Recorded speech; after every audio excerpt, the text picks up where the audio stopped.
3-4 yıldır bu yol yapıldı. Hep bu şeyi çekiyor, bu sıkıntıyı çekiyoruz. Yolu suyu kesiyor. Eve doları şişiriyor, suları şişiriyor. Hem zararımız oluyor. Devlet dahil yani sadece bir 5 kilo makarna, bir 5 kilo şeker gönderiyor. Kızılay'ı gönderdi. Başka bir şey yardımımız da gerekmedi. Yani yapmadılar. Ben o 25 nüfus devletten sadece bunu istiyoruz. 2-3 menfez aşağıda atılsa artık bizim zararımız olmuyor. Ha, aşağıda menfez atsalar onlar da diyorlar köye zarar oluyor. Ya köy de görürse o zaman karasuya atsınlar. Yani bunun şeyini görsünler.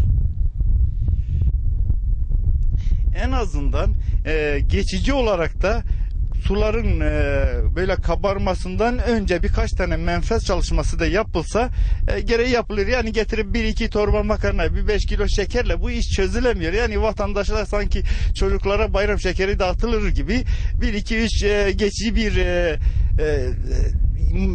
madde